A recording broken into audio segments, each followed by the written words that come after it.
All right, so what we want to look at today is this idea of differentiability versus continuity. Okay? Now, we have our definition of continuous. And let's just reiterate, what's our definition of continuous? Doesn't stop. It has all y values for all x. Okay. Alexi? I'd say the continuous function would be a function that doesn't have like any gaps in it. Okay. And there we're talking about like continuous for all real numbers, all right? What if we want continuity at a point? What did we say here? Alec? So like the right side and the left side both approach that point? Okay. The left-hand limit and the right-hand limit both approach the same value. That proves the limit exists. So what proves it's continuous? There was one more part. Like if you can draw it up, pick your hand up off the paper. Okay, that's the concept. That's right. There's one more part. Winnie? So if the function equals to that number as well, then... There we go. That's the last part. There's the three parts. Okay, So the limit as x, let's say we're talking about continuity at c, at x equals c. The limit as x approaches c from the left will equal the limit as x approaches c from the right of f of x, and that will also equal the function evaluated at c. Okay? That's the three-part definition of continuity at a point. Okay? Continuity at a point. So that's what we're talking about there. Now, you can see how differentiability and continuity are going to be related here because they're both involving limits, right? Okay? Continuity involves limits.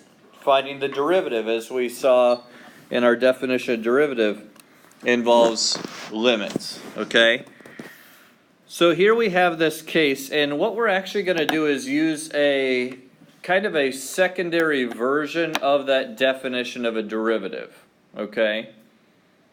Rather than looking at the delta x approaching 0, we're actually going to look at two distinct values of x, and we're going to look at it as x approaches the other value, and we're going to use c. So here we have this diagram. You'll notice we have our 2 points, c f of c and x f of x. All right, and to find the slope of that secant line, we would take the difference in our y coordinates, which is the f of x minus f of c, and we would put that over the difference in our x coordinates, x minus c. Okay? So we're using kind of a variation on the same formula that we were already looking at. And now notice we're not looking at the derivative as delta x approaches 0, but we're looking at the limit as x approaches c. Okay?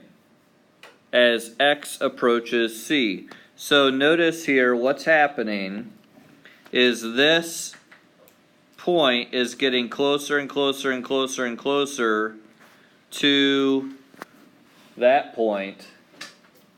X is getting closer and closer and closer to what c is.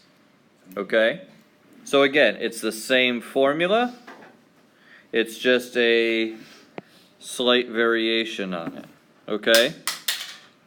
Now, let's look at a couple of things about this form. First of all, this form requires that the one-sided limits exist and are equal.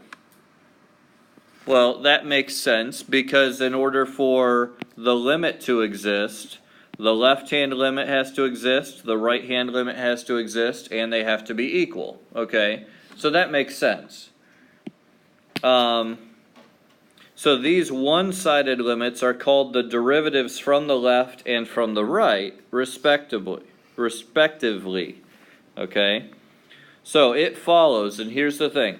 F is differentiable on the closed interval from a to b if it is differentiable on the open interval a to b, and if the derivative from the right at a and the derivative from the left at b both exist.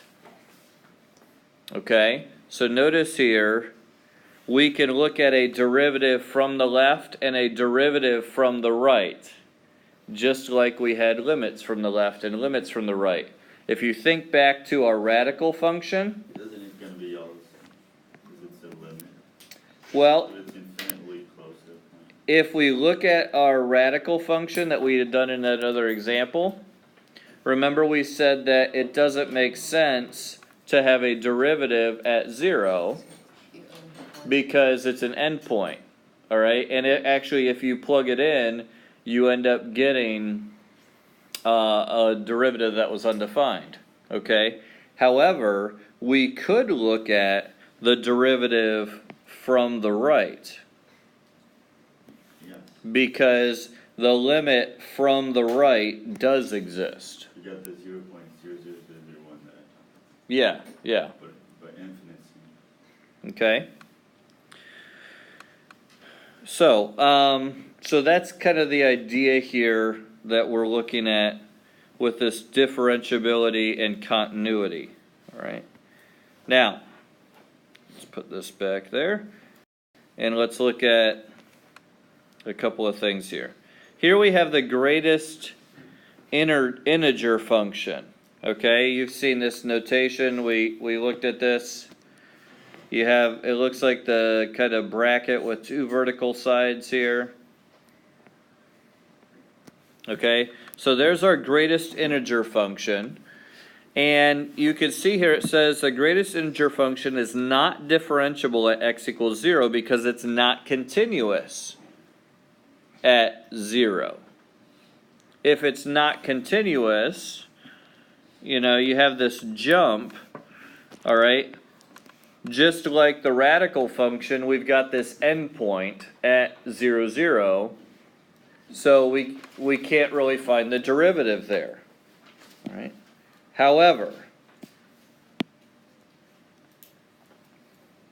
thinking about what we just talked about, we could potentially find like a derivative from the right. Okay? Now again,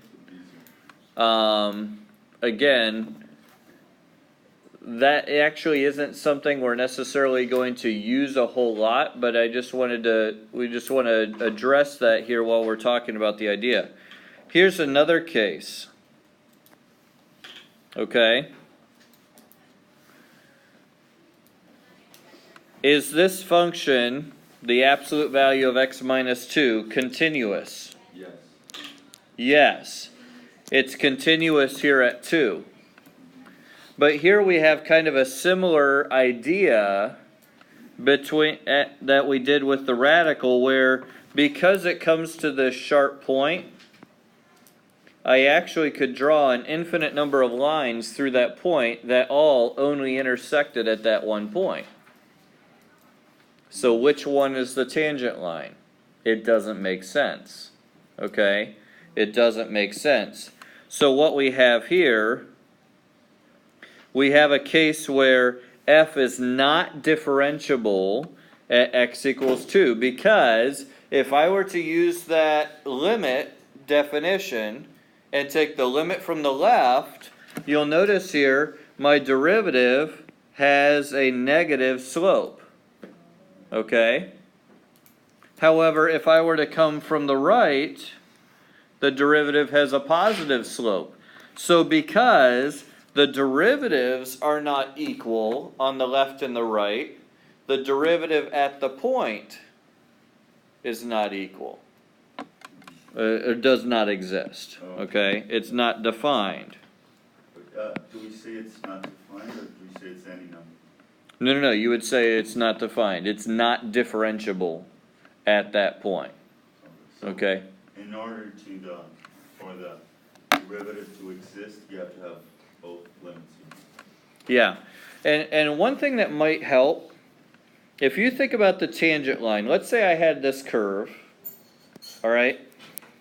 The tangent line is kind of the direction that you would go if you lost control. Let's say you were driving along this road and you lost control. Like where? If you were traveling this direction, you would go along this path if you lost control, assuming you went off, perfectly with no other forces involved, okay? All right? If I were driving from the other side, going the other way, I would travel off in this direction. Notice here, though, that makes one tangent line, okay? That makes one tangent line. It doesn't matter whether I'm going from the left or from the right, I would go along the same path.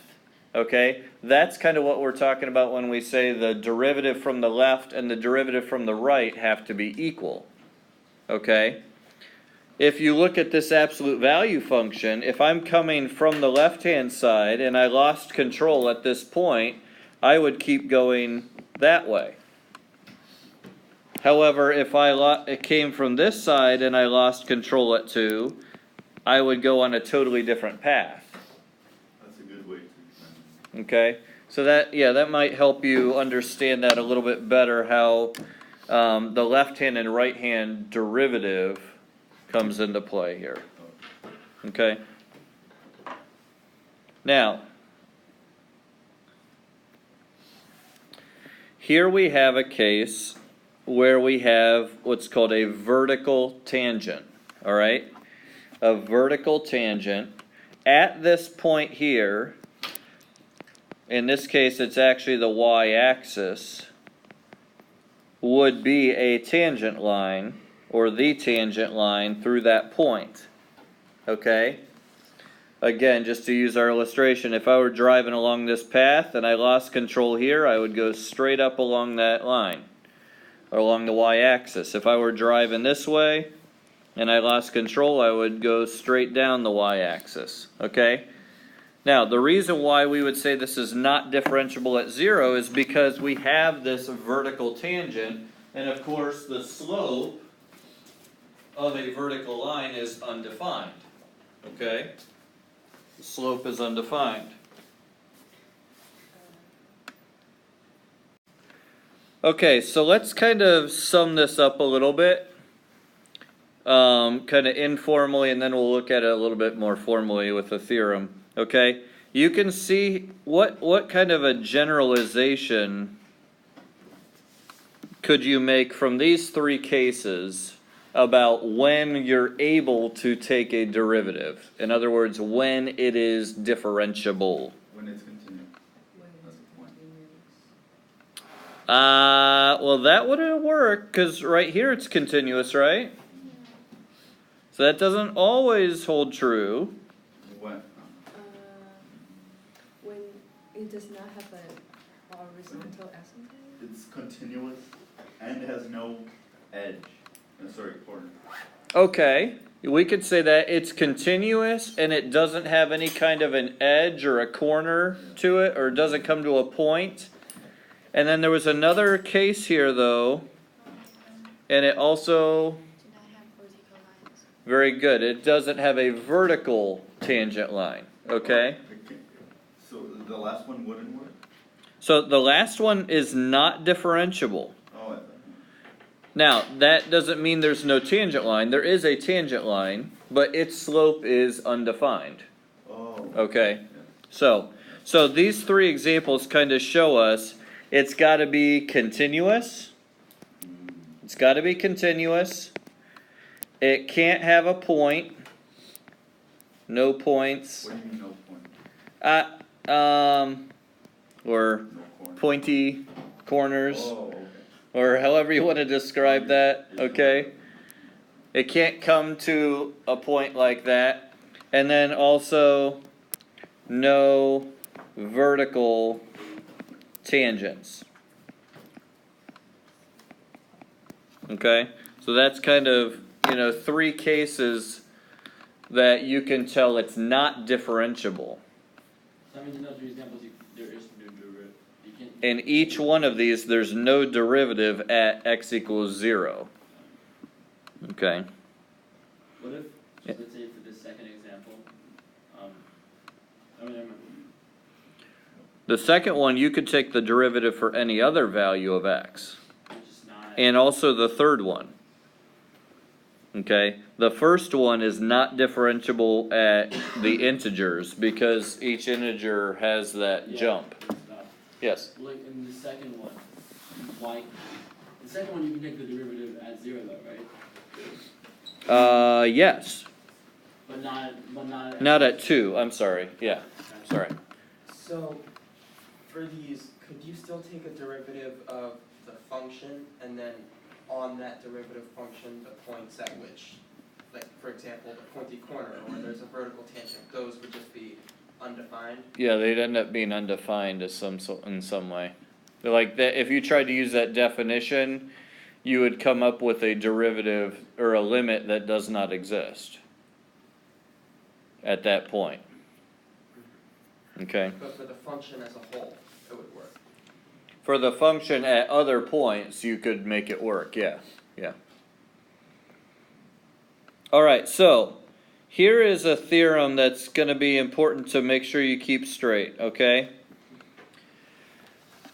If it is, remember we said one of the requirements, based on the first one there, was that in order for it to be differentiable, it has to be continuous, okay? So this theorem here is saying the following. It says that differentiability implies continuity. Okay? So, in other words, if I know the derivative exists at a specific point, then I know the function is continuous at that point. But the second part is very important. Just the fact that it's continuous does not guarantee the derivative will exist. Okay, so this theorem only goes one way. Differentiability implies continuity. Like one is on top, inside the other one. Yeah, you could look at it as a Venn diagram. Here are all the functions that are differentiable, They can't continue with it. and all the continuous functions would fall inside of that, but not necessarily every different. No, it's the other way around. Sorry, yeah, thank you. Got that backwards. How'd you put this eraser that doesn't erase the whole line? I'm not using Notability. I'm using Explain Everything. That's why. Yeah, here are all the continuous functions. Thank you. I'll just thoroughly confuse all of you. There's the continuous functions, and some of those are differentiable. Okay? So if it's in the differentiable circle, it's automatically inside the continuous circle, but not necessarily the other way around. Okay? The ones with the corners. Yeah, you got those ones with the corners, you got ones with vertical tangents, and that. Just Okay. these two, right? Either. And by the way, the corner doesn't necessarily have to be the absolute value function. We could have a piecewise function. For example, you know, the piecewise function looks like, you know, this. Here's part of a parabola, and it's got this open point. And then the other piece picks up right there and is like a line like that. Or even something less drastic. It might be a line like this. Yeah, but it's still a corner. But it's still a corner. It's not as obvious of a corner, but rather than going along the nice smooth curve that the quadratic would have, that line changes the pattern. And again, it's a matter of, if you look at the derivative from the left and the derivative from the right, they're not going to be equal. So is that one of those quote unquote pointy corners? yes, yeah. They don't necessarily have to be as pointy as the absolute value, but So at that point, there is a yeah, yeah. And really, I mean, you can almost, I don't wanna say this definitively, but the piecewise functions at those joints between the pieces, most of the time, you're not gonna be able to have a derivative. Makes sense. So, yes, But what if like this function is like a smooth, but it does like have like the peak and the bottom, like just like this? Does it still count as point? let me see if I understand what you're saying here. So you're saying if it has that initially, and then this kinda comes like this? Yes.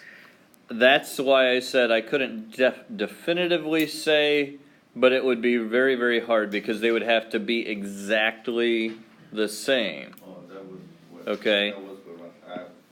It could be, you know, if it's even off just a little bit, like this, where, okay, from the left it would have gone straight down here, from the right it's going that way, those aren't going to give you the same thing.